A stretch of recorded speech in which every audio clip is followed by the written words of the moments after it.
Uma das questões filosóficas sempre presente em várias épocas é sobre a possibilidade de alcançar a verdade plena e absoluta. Foram criados mecanismos para responder algumas das perguntas que até então não tinham respostas. Um desses mecanismos é a metafísica. Aristóteles, seguidor de Platão, foi um dos filósofos que se dedicou ao estudo da metafísica. O termo metafísica em Aristóteles serve para analisar os fenômenos que acontecem além dos nossos sentidos e além dos limites empíricos. Depois de Platão e Aristóteles, surgiram outros pensadores que estudaram a metafísica, as variadas formas de observar o mundo e seus fenômenos. Nessa aula, escolhemos dois filósofos que tinham também como objeto de estudo os limites da razão. O primeiro filósofo é René Descartes. Descartes foi um filósofo e matemático francês. Por muitos, ele é considerado o pai do pensamento científico moderno. Para Descartes, a dúvida é um dos métodos para se obter o verdadeiro conhecimento. O pensador sugere que devemos colocar em xeque tudo que sempre foi tido como verdadeiro, tudo que julga ser a verdade absoluta e concreta. Em sua obra O Discurso do Método, Descartes, através de sua lógica, tenta provar que Deus existe. Ou seja, a razão transcende o empírico, logo ela não tem limites. Outro filósofo que estudaremos é Immanuel Kant, que ao contrário de Descartes acredita que a razão é limitada. Para Kant, não há possibilidade de conhecer objetivamente aquilo que não é empírico ou que não podemos sentir. Platão e Aristóteles, então, estariam equivocados com o conceito de alma, assim como Descartes não teria como provar a existência de Deus. Kant não descarta que através da razão é que podemos obter o conhecimento, porém não é possível somente através da razão. A razão kantiana limita-se ao existente, que é empírico, que podemos sentir. O estudo feito referente àquilo que não se pode provar para Kant não tem validade. Depois dessa introdução, a gente volta a falar um pouco mais sobre Descartes. Também vamos falar sobre a revolução científica, o método cartesiano, cogito, a ideia de Deus e de mundo e a consequência do cogito. René Descartes foi um filósofo francês que nasceu em 1596 e morreu em 1650. Também é conhecido pelo nome de Cartésios, que vem do latim. Por isso seu pensamento é considerado cartesiano. Por muitos é chamado de fundador da filosofia moderna e até mesmo pai da matemática moderna. É considerado um dos pensadores mais influentes da história do pensamento ocidental. Na Revolução Científica que aconteceu no modernismo, ao contrário do modelo aristotélico de conhecimento, os estudiosos não focavam somente na relação e construção do ser perante o mundo, mas também na forma em que as coisas são apresentadas e o quanto é possível conhecê-las. Na Revolução Científica, estudiosos não só se interessavam pelas coisas ao seu redor, mas também se preocupavam em conhecer tudo o que fosse possível de uma maneira original e que não pudesse ser refutada. As perguntas não giravam em torno somente da curiosidade da descoberta, mas também sobre a forma de analisá-la de uma maneira que não gerassem refutações, chegando assim na verdade absoluta sobre a questão ou objeto de estudo. Descartes faz parte do racionalismo. Os racionalistas dão prioridade para o papel da razão no processo de conhecimento. Para Descartes, ciência e ética estão relacionadas, já que o próprio ser constrói o seu conhecimento. O nosso próximo tópico é sobre o método. O método cartesiano de chegar à verdade absoluta das coisas é sempre questionar o critério usado para se chegar a tal verdade. É válido questionar tudo aquilo que já era tido como verdadeiro e irrefutável. Para construir um método seguro que o levasse à verdade, Descartes usa a lógica matemática. Isso não quer dizer que aplicaria de fato a matemática em todos os seus estudos, mas que usaria a razão e não os sentidos para se chegar a conclusões. Para isso, foram estabelecidas 4 regras. A primeira é a regra da evidência, que acolhe o que aparece ao espírito como ideia clara e distinta. A segunda regra é a regra da análise, que separa em parcelas as dificuldades para resolvê-las por partes. A terceira regra é a regra da ordem, que é debruçar-se sobre os aspectos mais fáceis e menores do estudo para depois partir para as dificuldades maiores. A quarta e última regra é a regra da enumeração, que é revisar todo o conteúdo para ter certeza que nada foi esquecido ou até mesmo omitido. Agora falaremos um pouco mais sobre o cogito. Descartes também posiciona-se diante do próprio ser que duvida. Em sua obra O Discurso do Método, o autor escreve: enquanto eu queria assim pensar que tudo era falso, cumpria necessariamente que eu, que pensava, fosse alguma coisa. É notando que essa verdade, eu penso, logo existo, era tão firme e tão certa, que todas as mais extravagantes suposições dos céticos não seriam capazes de abalar. Julguei que podia aceitá-la, sem escrúpulo, como o primeiro princípio da filosofia que procurava. O eu é o pensamento puro, que se refere ao ser pensante, algo como existo enquanto penso. Descartes agora se encontra com uma nova perspectiva, clara e distinta, que mudaria e reconstruiria toda a forma de saber. Por mais que o método seja interessante para resolver problemas em relação à verdade, não garante que o objeto estudado corresponda a uma realidade fora do pensamento. Descartes distingue então 3 ideias claras sobre o espírito: as inatas, que nasceram conosco; as adventícias, que vieram de fora; e as factícias, que foram inventadas por nós. O cogito, no caso, não é uma ideia que veio de fora, muito menos algo que criamos a partir da imaginação. Portanto, é algo que já se encontra no espírito e fundamenta as verdades conhecidas.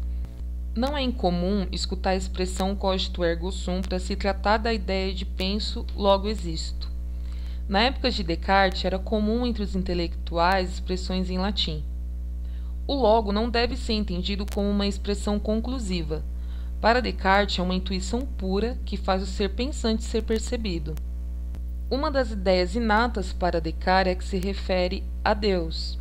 Também na obra O Discurso do Método, o autor escreve: pelo nome de Deus, entendo uma substância infinita, eterna, imutável, independente, onisciente, onipotente, e pela qual eu próprio e todas as coisas são, se é verdade que há coisas que existem, foram criadas e produzidas. Mesmo que essa ideia exista em nossas mentes, o que garante que representa algo real? Deus de fato existe? Pensar em Deus como um ser infinito faz com que a infinitude represente um Deus perfeito. Nós humanos somos finitos e imperfeitos. Portanto, não podemos alcançar com plenitude a ideia de Deus, que supera toda a perfeição que o homem pode imaginar. A ideia de Deus, porém, pode nos dar uma noção do que se trata perfeição e infinitude. Descartes, de forma ontológica, tenta mais uma vez expressar a existência de Deus. Se Deus é perfeito, deve ter a perfeição da existência. Caso contrário, algo ficaria lhe faltando para ser perfeito. Portanto, ele existe. Depois de fixada por dedução a ideia de Deus como ser perfeito, o próximo passo seria questionar sobre a realidade das coisas materiais. Então agora a gente entra na questão do mundo para Descartes. Descartes começa duvidando da existência do mundo e também do seu próprio corpo, levantando a hipótese de um Deus enganador ou até mesmo um gênio maligno que o faria perceber o mundo de uma forma diferente do que realmente é. Agora, considerando a certeza de que Deus existe e que é perfeito, fica implícito de que não nos enganaria. A ideia de um Deus perfeito e existente serve de garantia para que o mundo em nossa volta seja real, claro e distinto, existindo de fato. Como parte do mundo, também fica claro que o nosso corpo existe. Os objetos do mundo chegam até nós como ideias que têm uma realidade externa. Através do método, Descartes verifica quais dessas ideias são claras e distintas. Daí vem a ideia de extensão, que é uma propriedade essencial no mundo material. Assim, são secundárias as propriedades como sabor, peso, cores e sons, por exemplo. Por serem subjetivas, não podemos ter ideias claras e distintas sobre essas coisas. A extensão é a ideia de que Deus colocou movimento no mundo logo que o criou.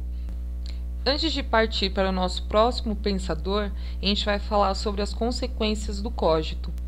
Nos estudos realizados por Descartes, podemos perceber a supervalorização da razão para se chegar a conclusões em diferentes aspectos, como filosofia, ciência, matemática e até mesmo para se provar a existência de Deus. Daí se faz importante um método que possa garantir a veracidade das conclusões obtidas, uma vez que os objetos do mundo são exteriores à razão.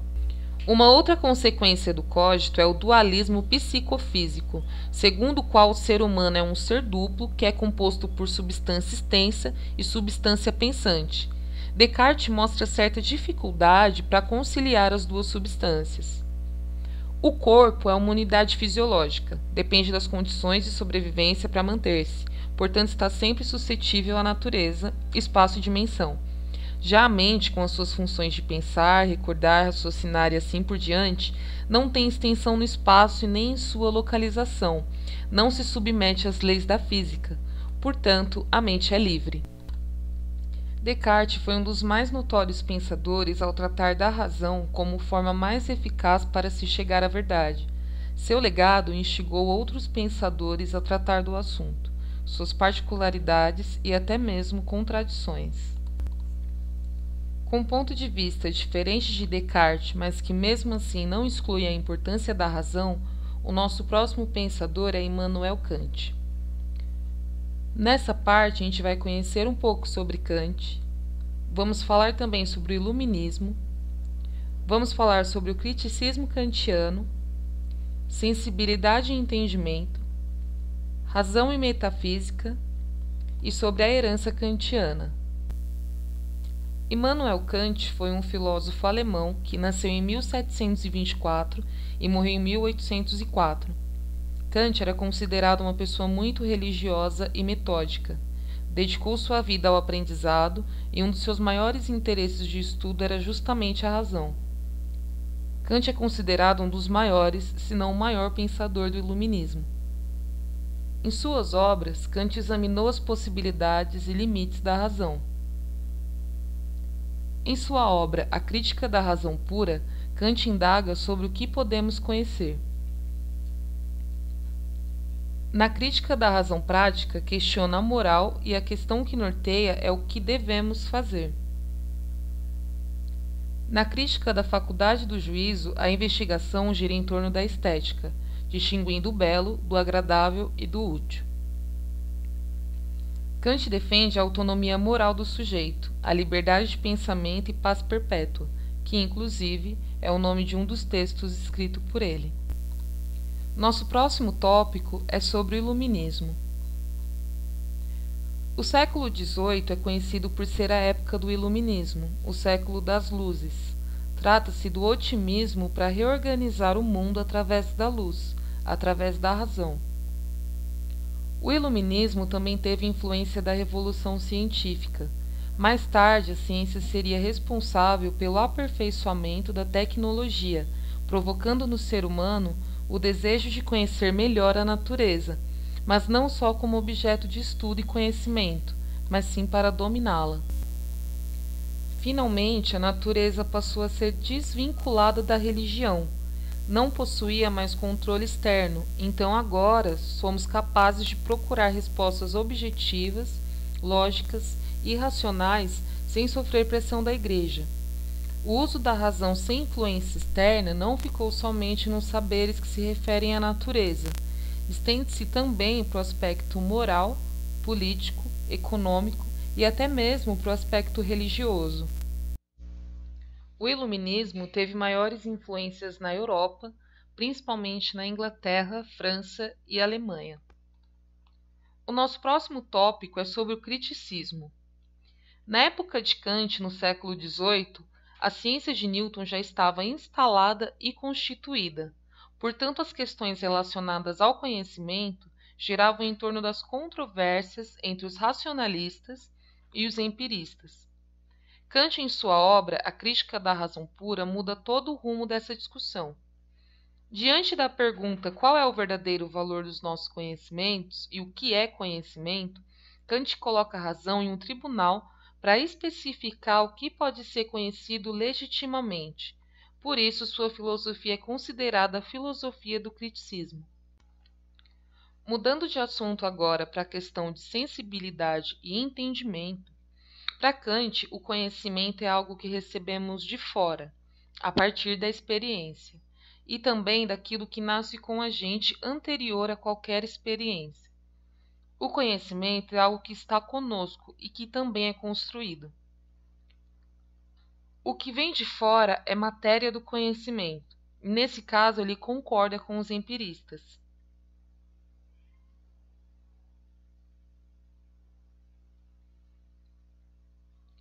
O que vem da gente é a forma do conhecimento. Nesse caso, ele concorda com os racionalistas, que diz que o conhecimento não é uma folha em branco. Se Kant concorda com as duas correntes filosóficas, então o que o faz diferente? Para Kant, as matérias e formas atuam juntas e ao mesmo tempo. Para ter conhecimento sobre as coisas do mundo, precisamos da experiência sensível, que é a matéria. Mas de nada resolveria o contato com o mundo externo sem a nossa sensibilidade natural e individual. É o que nós somos que faz as experiências terem algum sentido, ou seja, o nosso entendimento dá forma à experiência. A sensibilidade é a faculdade receptiva que nos ajuda a obter as representações do mundo exterior. O entendimento é a forma que expressamos essas experiências através de conceitos. Kant, então, desenvolve a forma a priori de sensibilidade e a forma a priori de entendimento. A forma a priori de sensibilidade se trata do espaço e tempo. Espaço e tempo não são uma realidade externa, são formas a priori que servem como orientação para o sujeito, uma espécie de forma de organização. Fora de nós estão as coisas. Quando percebemos essas coisas em cima, embaixo, do lado, antes, depois ou durante, por exemplo, é que temos a noção a priorística de espaço e tempo. Tudo isso serve para nos nortear. Já as formas a priori do entendimento são as categorias. O entendimento pode ser visto como a faculdade de julgar, de unir as múltiplas impressões e assim formular conceitos. Kant vai identificar 12 categorias. Aqui nós falaremos de 3. Da substância, da causalidade e da existência. Se ao observar a natureza a gente pensar que é isto, ou tal coisa é causa de outra, ou isto existe, teremos de um lado coisas percebidas pelo sentido, mas de outro lado algo que nos escapa. Nessa ordem temos as categorias de substância, causalidade e existência. Essas categorias não vêm das experiências, vêm do próprio sujeito. Então, segundo Kant, nenhum conhecimento em nós precede a experiência, mas isso não quer dizer que se origina da experiência. Nosso próximo tópico é sobre razão e metafísica. Com sua teoria, Kant sugere que o conhecimento científico garante veracidade, se fazendo necessário. Porém, até aqui, toda forma de conhecimento que tratamos foi baseada na experiência, na razão e na sensibilidade. Seria possível chegar à verdade absoluta da coisa em si? Para começar a falar sobre a questão, precisamos saber do que se trata a coisa em si. Para se obter o conhecimento das coisas em si, não podemos somente depender da experiência. A experiência não nos dá todas as informações necessárias. Então, o conhecimento almejado pode ser pensado, mas não de fato conhecido, porque para Kant o conhecimento limita-se à experiência. Kant, assim como vários outros pensadores, também tratou do assunto da metafísica. Kant se depara com argumentos contraditórios, como a possibilidade de argumentar que o mundo tem um início e é limitado, como pode não ter início e ser ilimitado. Também a possibilidade do mundo existir por uma causa necessária que é Deus, ou que não existe um ser necessário que seja a causa do mundo. Kant, então, vai concluir que não é possível conhecer as coisas tal como são em si. Portanto, o conhecimento metafísico não é possível. Não passa de especulação. Não se pode negar ou afirmar coisas que se referem a Deus, por exemplo, tratando assim de um agnosticismo. Agora a gente vai falar sobre a herança kantiana. O pensamento kantiano é conhecido como idealismo transcendental. Transcendental em Kant significa algo que dá condição para a possibilidade de conhecimento através da experiência. Essa forma de conhecimento trata os conceitos a priori, dos objetos e não dos objetos em si mesmados. Para Kant, os objetos que se adaptam ao nosso conhecimento, e não o contrário, já que o conhecimento pode ser reformulado o tempo todo por ser passível da experiência. Depois de tratar do objeto de estudo desses dois pensadores, não tem como deixar de notar as influências no mundo atual. Desde quando foram publicadas as suas obras, vários debates foram criados para discutir a ideia dos autores. Alguns tomam partido, outros apenas recebem a influência desses filósofos para criarem suas próprias ideias, seja no ramo da ciência ou da filosofia. Para finalizar o nosso trabalho, vamos falar de dois pensadores do século XX influenciados pelas ideias de Descartes e Kant, que também se contrapõem. O primeiro se chama Karl Popper. Popper foi um filósofo científico austríaco que nasceu em 1902 e morreu em 1994. Foi um filósofo muito influente que veio com a ideia de falsificacionismo. Para Popper, a validade de algum estudo não vem da observação somente, mas sim da possibilidade daquele argumento ser falseado. Portanto, o que é criticado aqui não é somente o método de pesquisa que leva ao conhecimento, mas também a veracidade do critério usado para determinar se o experimento é válido ou não.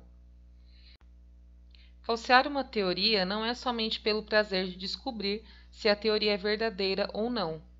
Para Popper, uma boa teoria é aquela que pode ser falseada, porque dessa maneira vai se aprimorando até chegar ao conceito ideal. Popper também teve influência kantiana para desenvolver seus estudos. Porém, como já estudamos um pouco sobre Descartes no decorrer dessa aula, podemos perceber que a ideia de Popper é mais semelhante com os ideais cartesianos. Nossa próxima e última referência é o filósofo Thomas Kuhn. Kuhn foi um físico e filósofo da ciência que nasceu nos Estados Unidos em 1922 e morreu em 1996.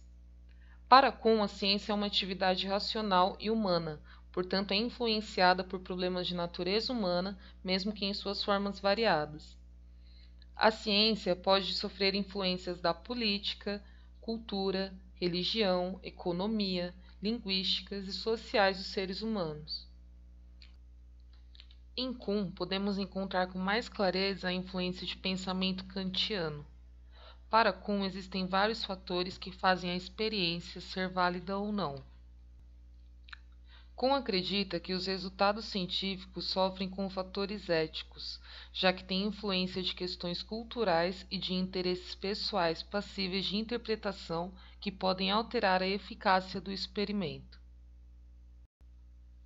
Antes de concluir essa aula, vale ressaltar que a importância de Descartes e Kant vai além do ramo filosófico.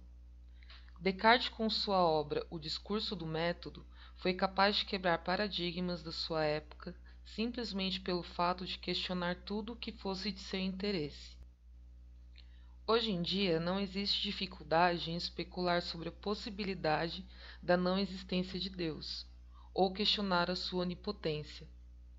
Porém, no contexto histórico de Descartes, esse tipo de questionamento poderia colocar sua vida em risco, por causa da opressão da Igreja Católica.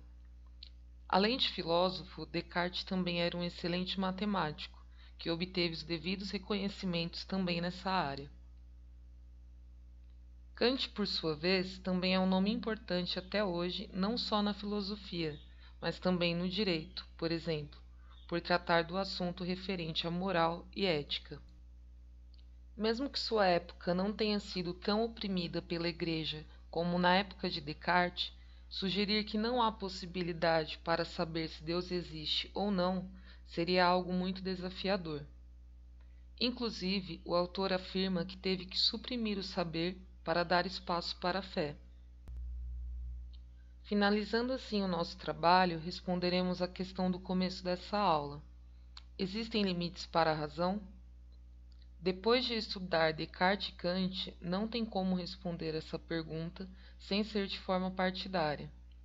Se formos somente pelas ideias cartesianas, iremos assumir que a razão é ilimitada, que podemos transcender o empírico e assim obter conhecimento sobre o que está além do nosso alcance, seja através da metafísica ou mesmo pelo suposto raciocínio lógico que levou Descartes a tentar provar que Deus existe por meio da razão.